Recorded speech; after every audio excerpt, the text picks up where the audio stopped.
Elaine Ramos was planning a big party.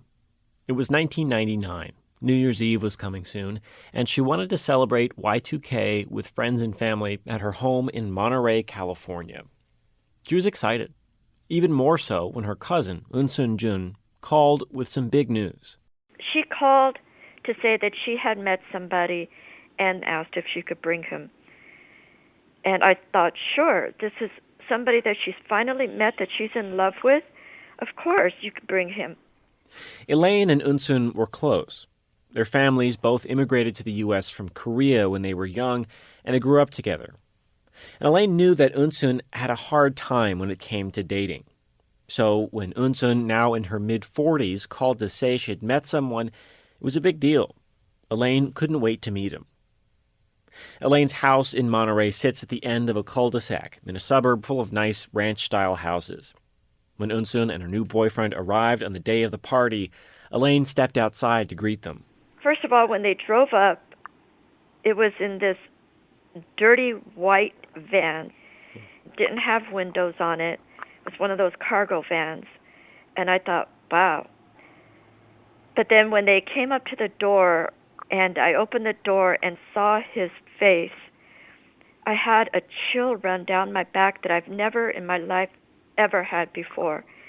And he stuck out his hand to shake my hand, and I saw the long, dirty fingernails that just creeped me out.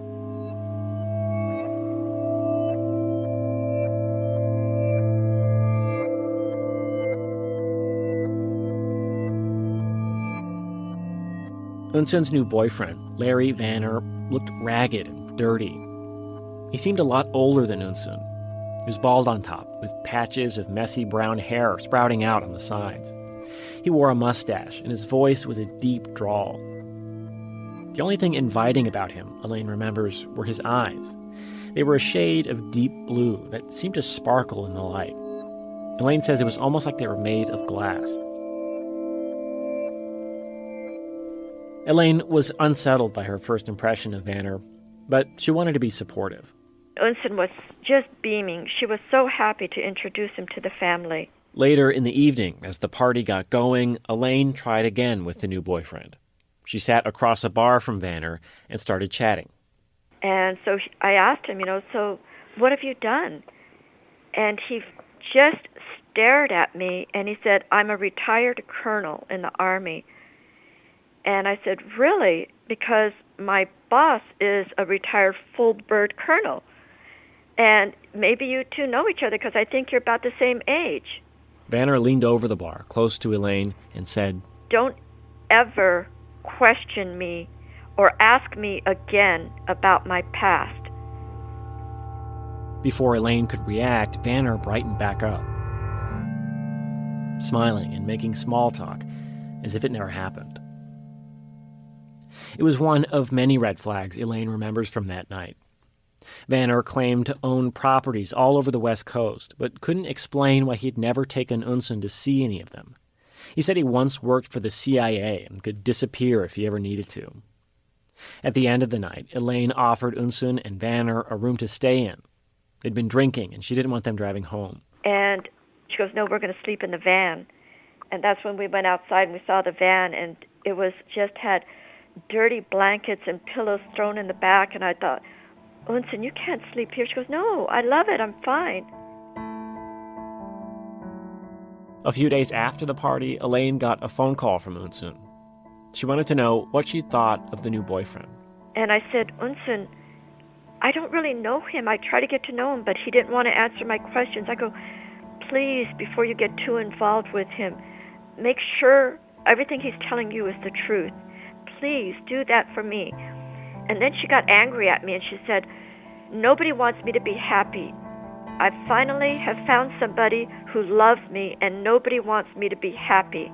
And I said, that's not it. I just don't want you to get involved with somebody that isn't telling you the truth. And that was the last time I spoke with her. This is Bear Brook. I'm Jason Moon.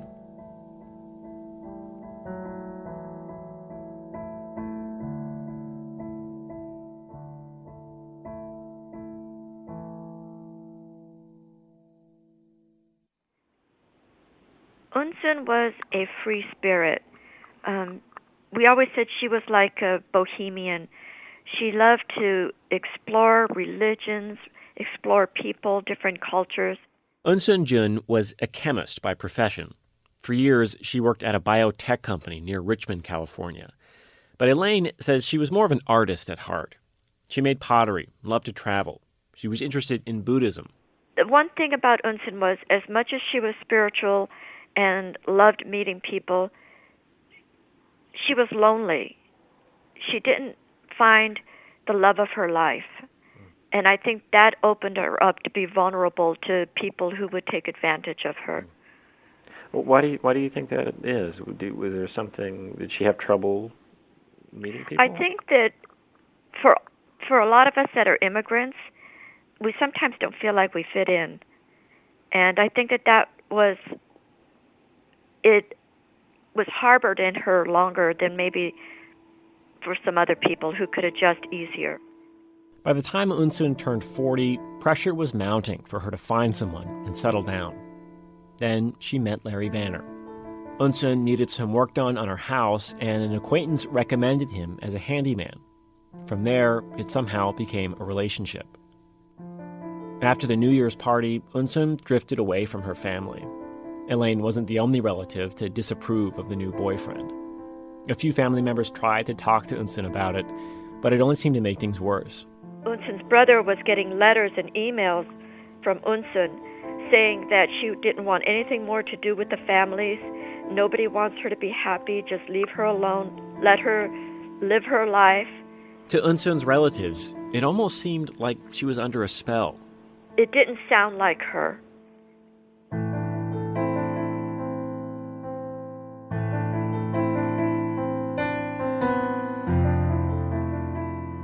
By 2001, a year later, Vanner had moved in with Eunsoon. Later that year, they got married, though it wasn't official. There was no marriage certificate. The ceremony was held in a backyard. It had a Star Trek theme. Elaine wasn't invited. Eunsoon wasn't talking with most of her family by then. But she was still in touch with her good friend, Renee Rose. Rose was also a potter, and the two of them would sometimes go to pottery classes and art shows together. They usually spoke at least a few times a week. I wasn't able to speak with Rose for this story, but she did give an interview to a local paper back in 2003. And between that and the account of law enforcement officers who have spoken with her, here's what we know. In May of 2002, Rose called Eunsoon to work out the details for a trip they'd planned for the following week. Eunsoon sounded anxious when she picked up the phone. She spoke quickly and ended the conversation abruptly, saying, "I'll see you tomorrow." But Eunsoon didn't call the next day, and she didn't show up for the trip they were supposed to take. Worried, Rose left messages for Eunsoon on her answering machine. After a few days, she got a call back. It was Vanner. He said Eunsoon's mother was dying and that she'd flown to Virginia to see her. Rose asked if there was a way to reach Eunsoon in Virginia. Vanner said no.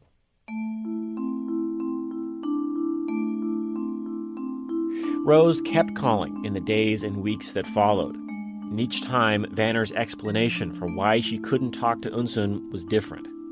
He said she was too emotionally fragile to talk, that her family had made her depressed.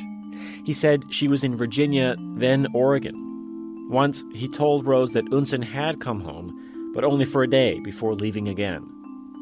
Still, Rose kept calling. Something didn't seem right. She wanted to know more about what was going on with Eunsoon. She wanted to know more about what was going on with Vanner. She offered to come over and cook him chili. She offered to clean the house ahead of Eunsoon's return. But Vanner refused. He seemed annoyed, at times flashing with anger.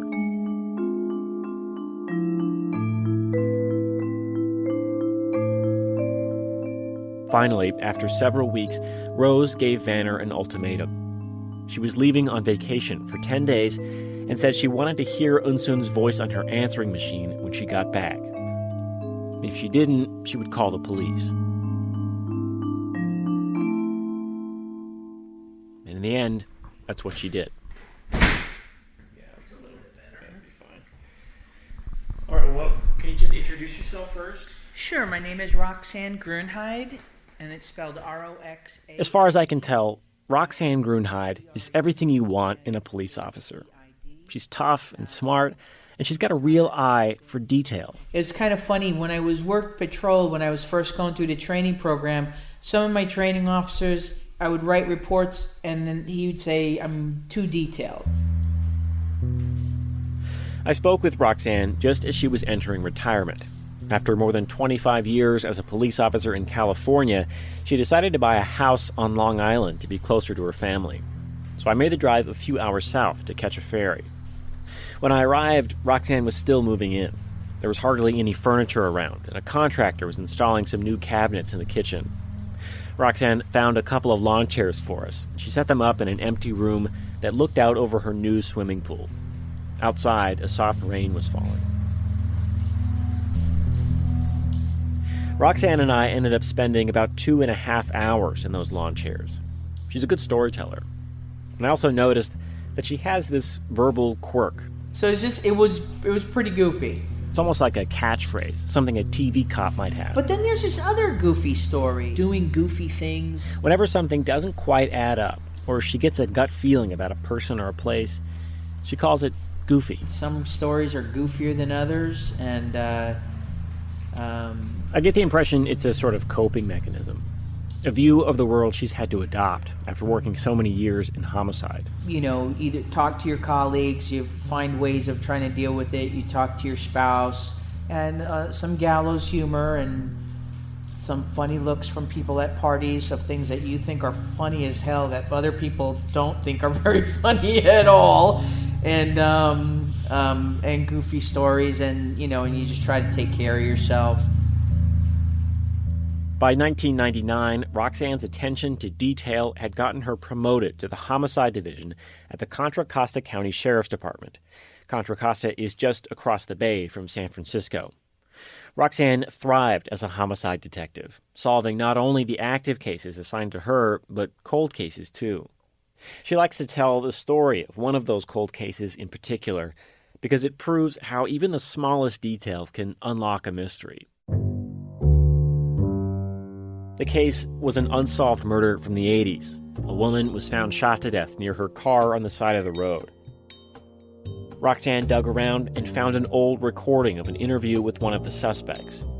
It was a Betamax tape that she had to take to the local public access TV station to play. In the video, the suspect denied even knowing the victim.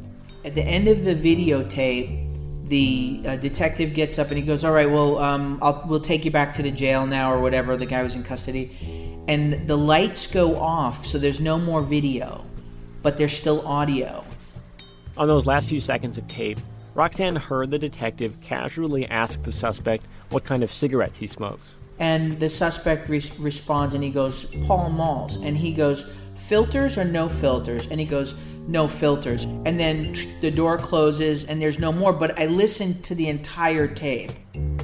The Pall Malls triggered something Roxanne had read in the case file. Detectives had taken the contents of an ashtray in the victim's car into evidence. And there were like 3 Pall Mall no filter cigarettes in her ashtray. And I was like, holy crap, you know what I mean? And I went back and I called the crime lab. I'm like, do you still have these cigarettes? Yes, we have them. Great.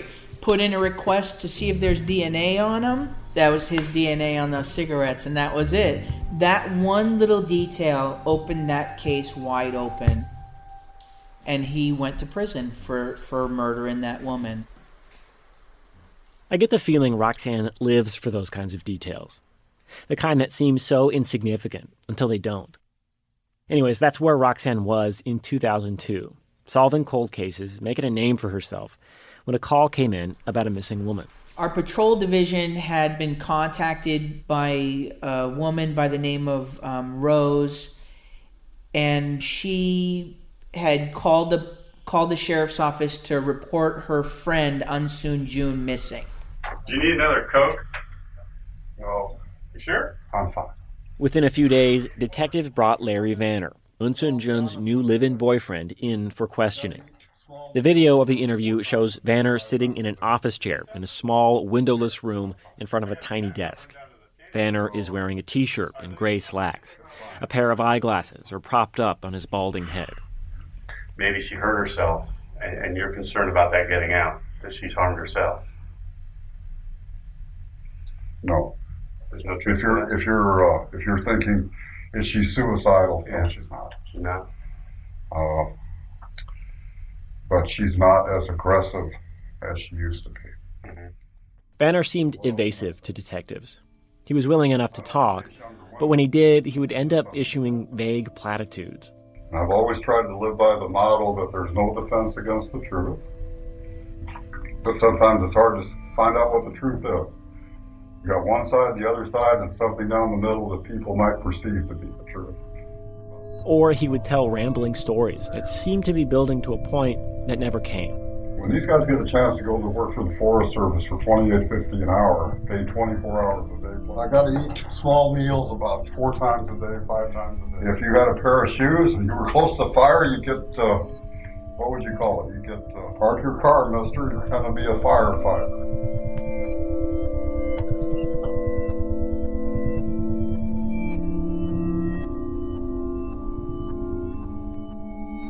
Vanner claimed that Eunsoon was in Oregon.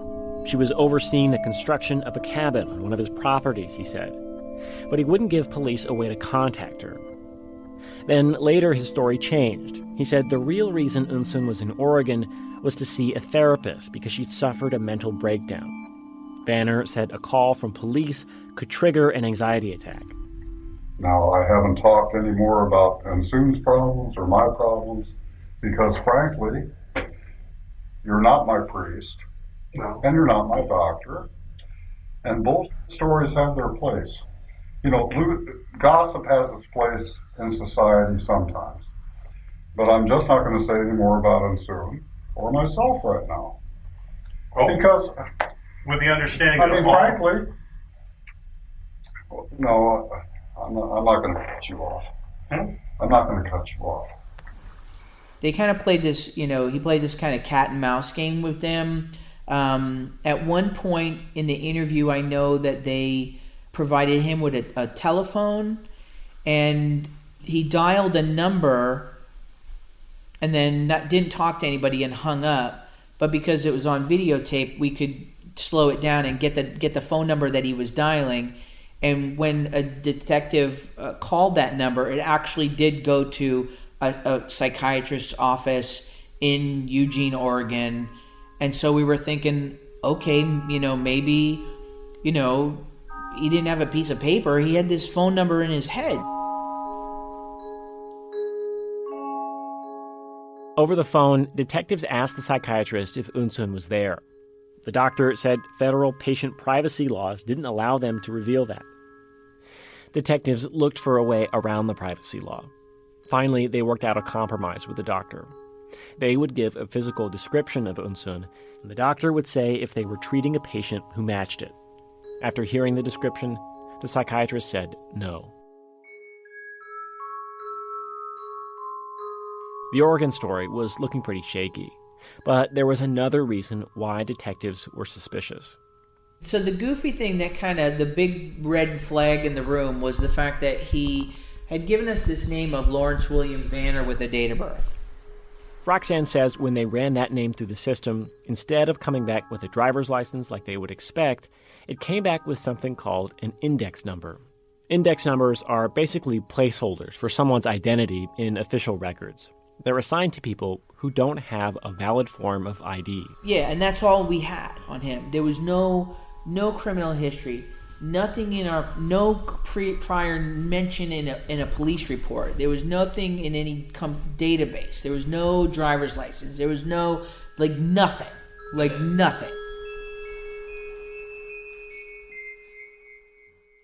Detectives asked Vanner if they could fingerprint him.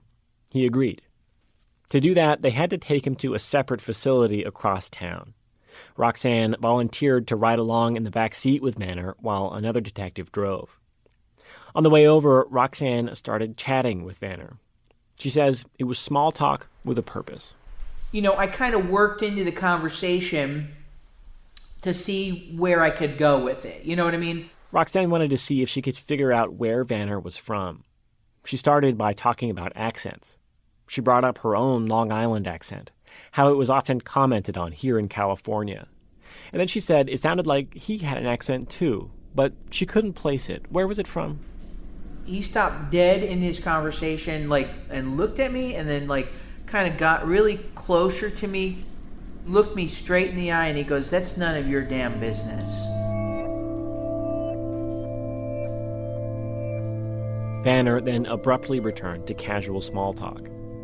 Roxanne says the mood change was so fast, it was like a light switch. The same thing Elaine had seen at the New Year's party. Vanner was fingerprinted, and then detectives drove him back to the station. By the time they returned, the results of the prints were already waiting for them. They would change everything.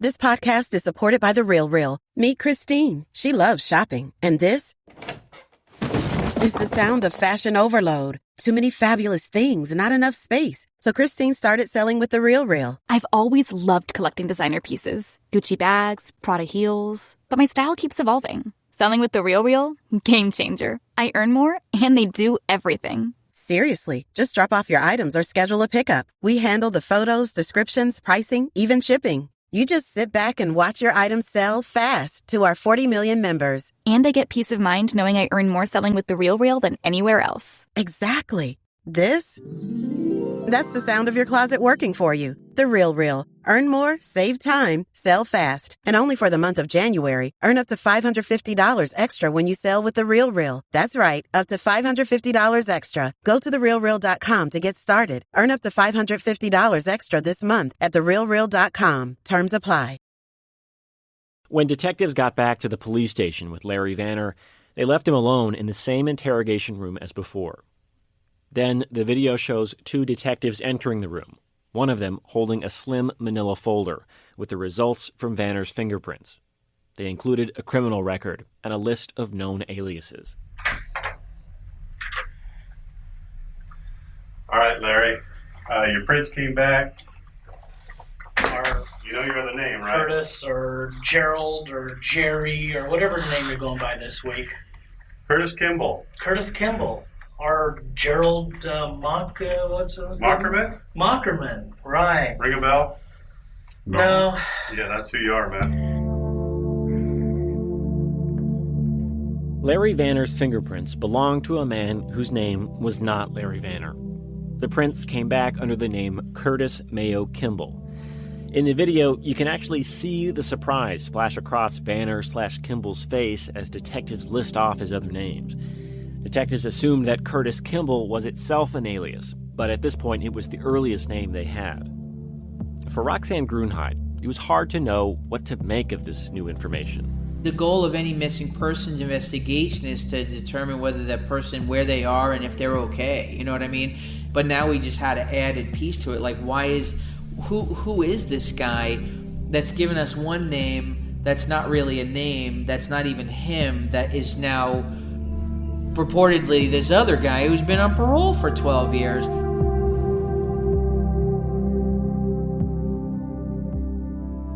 That last part, that Curtis Kimball was on parole, was a big deal. I'll explain why in just a minute. In 1989, Curtis Kimball was convicted of child abandonment and had spent a year and a half in a California state prison. Then, on the day he was released, he skipped town, violating his parole. Looking back, Roxanne thinks that Larry Vanner/Curtis Kimball didn't know his prints would come back so quickly. The last time he was arrested was over 10 years ago, before the process was handled by computers. She thinks he agreed to get fingerprinted, assuming it would take at least a few days for the results to come back. Plenty of time to leave town, adopt a new name, and start over again. But that plan didn't work. So I read him his Miranda rights, and at that time he chose not to talk to us, and he shut down the interview. Did he have any objection at all for reading this? Nope, nothing. Just thought I want an attorney. Okay, and that was it.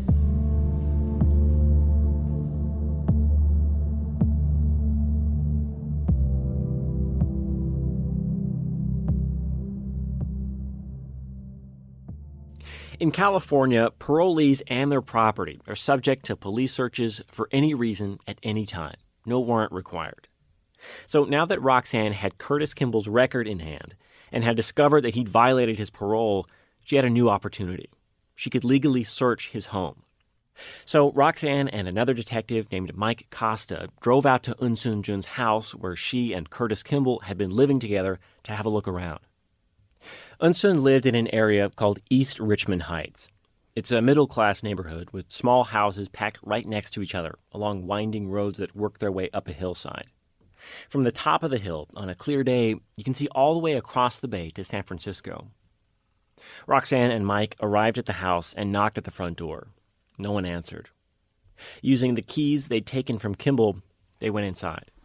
We were working a missing persons case, so we didn't open any drawers or anything like that because no human being could be in a drawer. You know what I mean? So we were just walked around the house to make sure that that there wasn't anybody in there that was going to hurt us, and at the same time just making sure that if she was in there, we would try to find her, right? So we were looking for somebody human-sized, her human size, in the general areas of the house.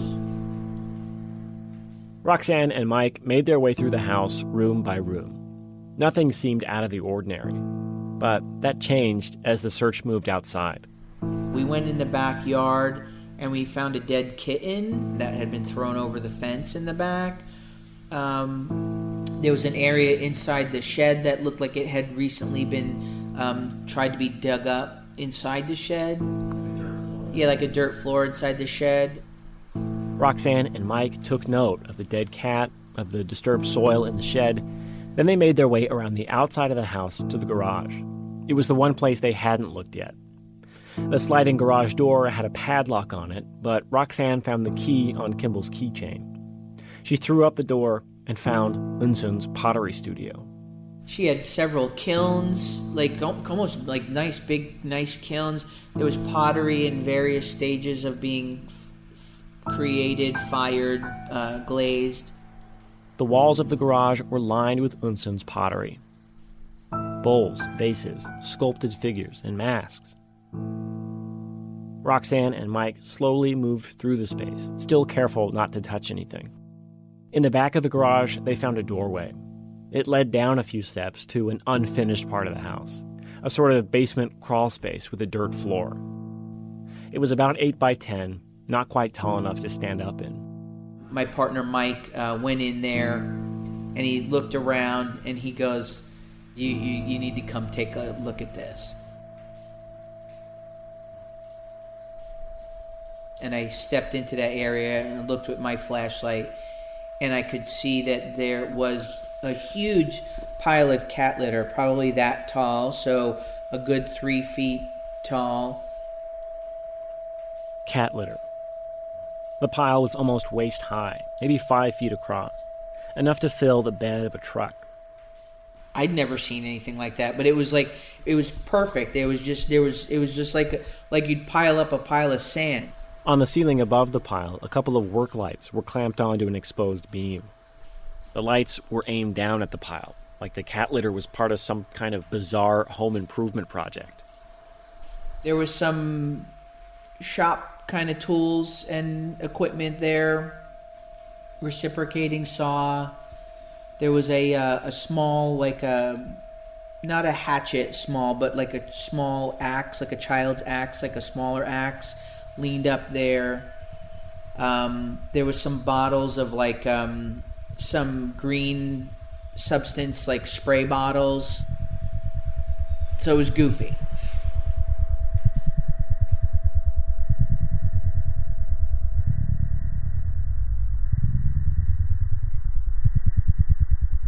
Roxanne called for the forensic team. For an hour and a half, they photographed the scene in detail. The cat litter, the work lights, the tools. Then, finally, they started to sift through the pile of cat litter. And within a few swipes of the pile, the thing that emerged was a human foot that was still in a rubber, a flip-flop. But it was mummified. It It was like you'd see like in a museum, like a mummified foot, human foot, obviously human foot. The forensic team found blood splatter on the heating and air conditioning ductwork above the pile of cat litter. It suggested that Eunsoon had been bludgeoned to death there in the crawl space. They also discovered that her body had been dismembered.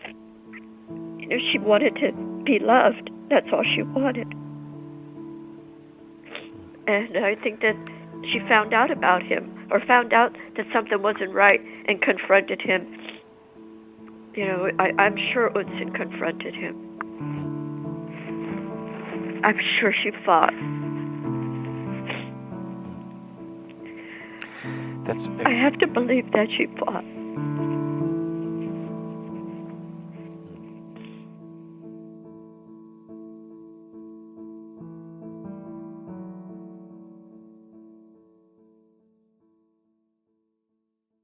This podcast is sponsored by IQ Bar. I've got good news and bad news. Here's the bad news. Most protein bars are packed with sugar and unpronounceable ingredients. The good news? There's a better option. I'm Will, and I created IQ Bar plant protein bars to empower doers like you with clean, delicious, low-sugar brain and body fuel. IQ Bars are packed with 12 grams of protein, brain nutrients like magnesium and lion's mane, and zero weird stuff. And right now, you can get 20% off all IQ Bar products, plus free shipping. Try our delicious IQ Bar sampler pack with 7 plant protein bars, 4 hydration mixes, and 4 enhanced coffee sticks. Clean ingredients, amazing taste, and you'll love how you feel. Refuel smarter, hydrate harder, caffeinate larger with IQ Bar. Go to eatiqbar.com and enter code BAR20 to get 20% off all IQ Bar products plus free shipping. Again, go to eatiqbar.com and enter code BAR20. The case stuck with me because he was so freaking creepy. Joe Mata was a prosecutor with the Contra Costa County District Attorney's Office for 17 years. It was just an unusual kind of case, just the nature of it. I'd never seen anything like that. In 2003, he had what seemed like an open and shut case against Kimball. He had lied about Eunsoon Jun's whereabouts, her body was found in the house he was living in, and Roxanne had uncovered lots of evidence that he'd been spending Eunsoon's money after her death. But as he prepared for trial, Mata was worried. My opponent was a pretty well-respected public defender, probably their toughest advocate at the time. He was a noble adversary. He was a brawler.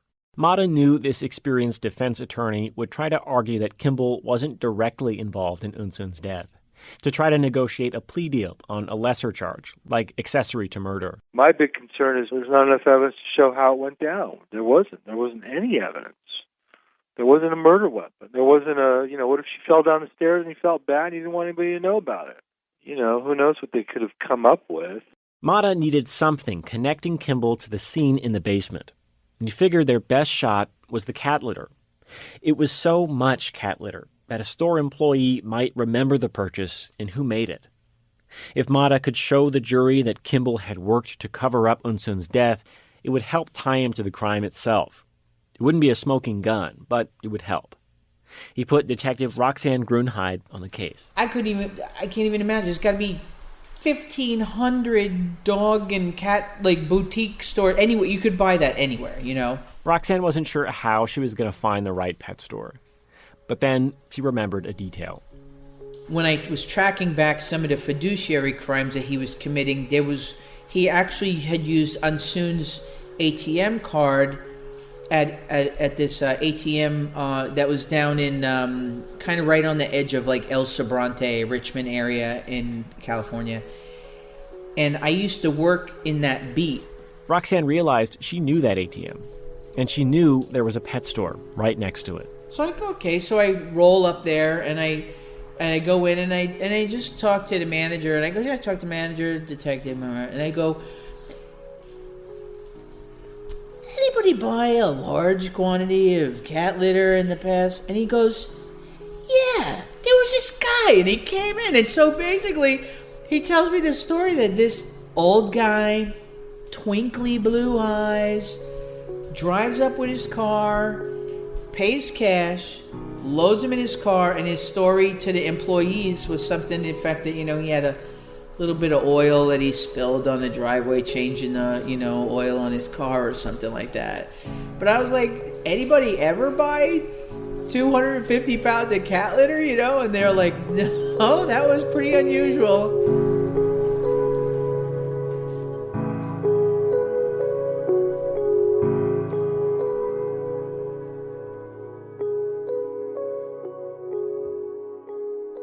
The cat litter wasn't Kimball's only attempt at covering up evidence of the crime. A neighbor told Roxanne that Kimball had been out hosing his driveway one day when he casually mentioned that he was dealing with a rat infestation, and that if there were any strange smells coming from the garage, not to worry about it. So Mata had more than enough to prosecute the case. But as the trial approached, Roxanne kept digging anyways. She got in touch with Kimball's former parole officer and had all the documents on his criminal record faxed over. Roxanne read through them all. His criminal record began in 1986, about 15 years before he met Eunsoon, with a warrant issued for child abandonment. According to the police reports, he had left his 5-year-old daughter at an RV park with an elderly couple and then fled. At the time, he was using the name Gordon Jensen. A few years later, he was pulled over driving a stolen car. He gave officers the name Gerald Mockerman, but his fingerprints linked him back to the child abandonment case. He was convicted on that charge and served about 1.5 years of a 3-year sentence in a California state prison before being released on parole. The parole officer told Roxanne he never showed up for his first meeting. Roxanne was getting more and more interested in Kimball's past. The trail of aliases, his daughter at the RV park. She couldn't let it go. Even as Kimball headed to court for a murder trial, he was sure to lose. Eunsoon Jun's cousin, Elaine Ramos, can remember the first day of the trial. It was the first time any of the family had seen Curtis Kimball, a man they'd known as Larry Vanner since the murder. As he walked past us all, we all had buttons, pins with Eunsoon's face on it. And we were all sitting there in the jury box or wherever that is, and he passed us by, and he just gave us this smirky smile. It was disgusting.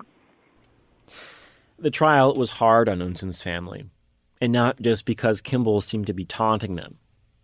Eunsoon Jun and Curtis Kimball met in November of 1999. He was arrested for her murder in November 2002. During the years in between, Kimball had so successfully isolated Eunsoon that her family was forced to grieve someone that they didn't know as well as they once had. The emails from Eunsoon telling her family to leave her alone, they hadn't sounded like Eunsoon because it turns out that Kimball wrote them.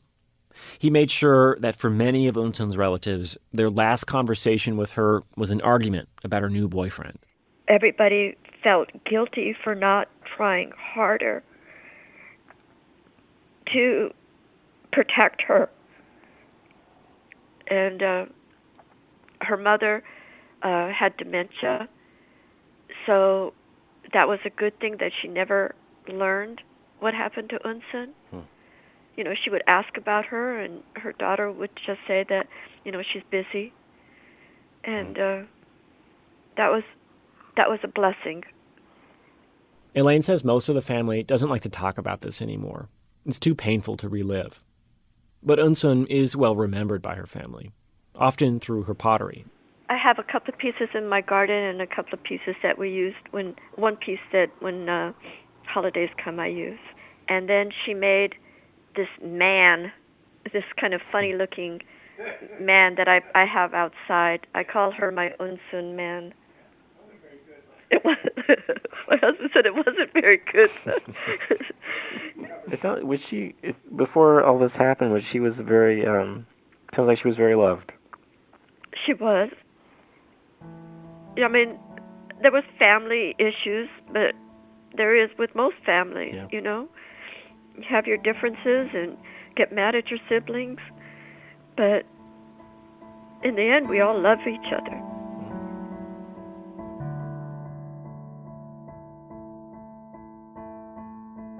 The first day of Curtis Kimball's trial ended with few surprises.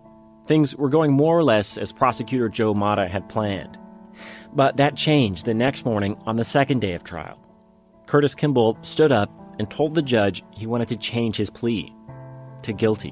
When he pled guilty, did it seem like his attorney was caught by surprise?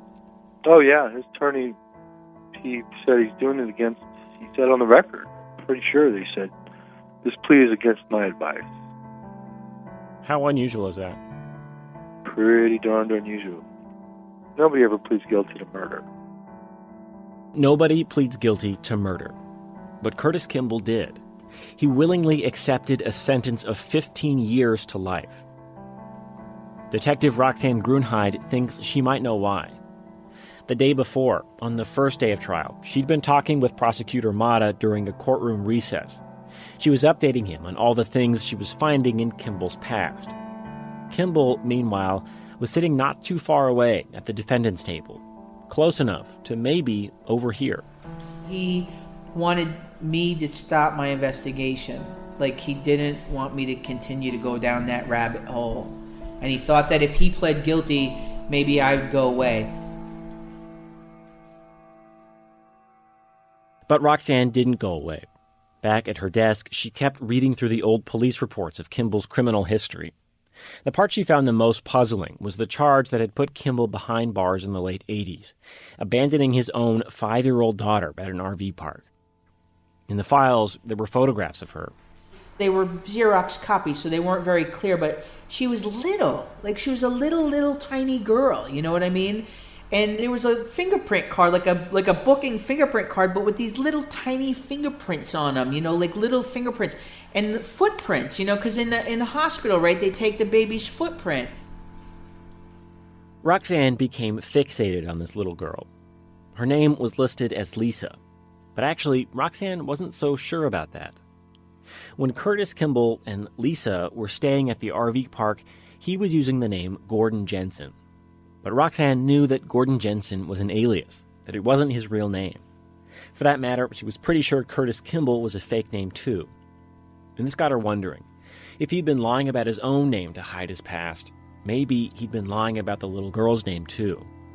Maybe this Lisa didn't know her real name. Maybe she wasn't really even his daughter.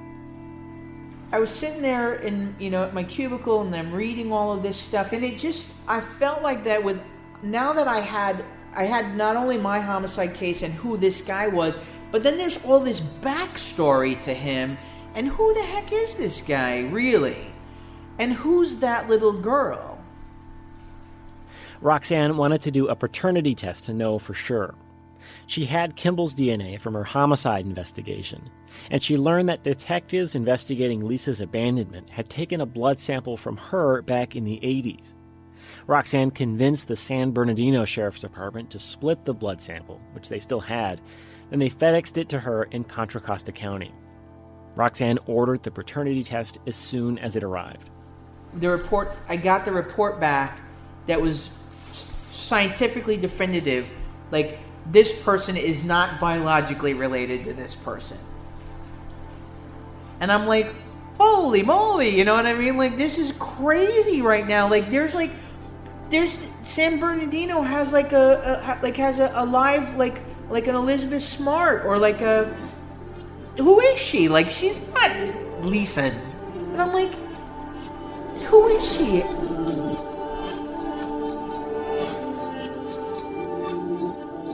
It had taken almost 20 years since Lisa was abandoned for someone to find out that she was a living Jane Doe, that she had a real family and a real name out there somewhere, that she was a missing person.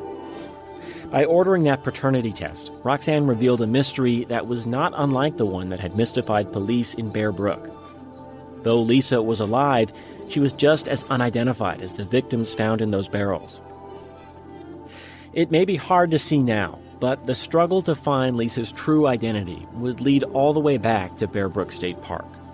It would also lead to a breakthrough in criminal forensics that is being used right now to solve some of the country's most notorious cold cases. That's next time on Bear Brook.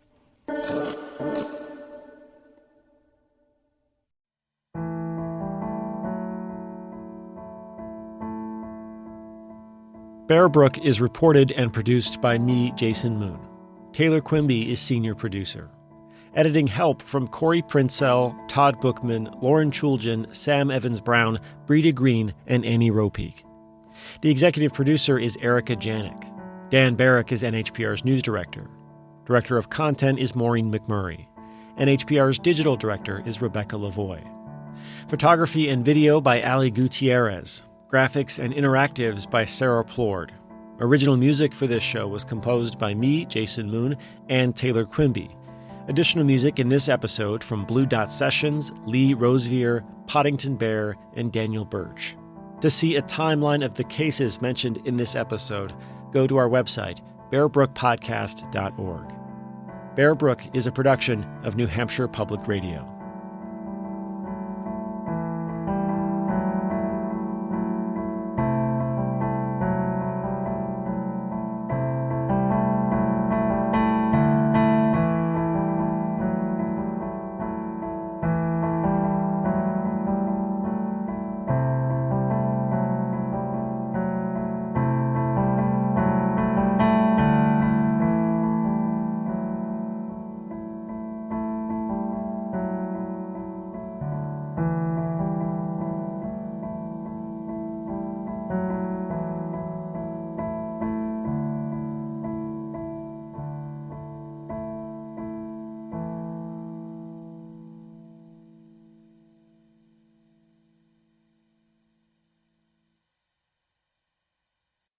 Hello, this is Jack Wilson, the host of the History of Literature podcast. For the past 10 years, I've been talking to novelists, biographers, and scholars about the greatest books in the history of the world and the men and women who wrote them. Like our recent episodes on Dante and Love, a starter pack of 10 Indian classics, the pop culture that influenced Sylvia Plath, and a talk with scientist and novelist Alan Lightman about the wonders of nature. Join us at the History of Literature podcast, wherever you get your podcasts.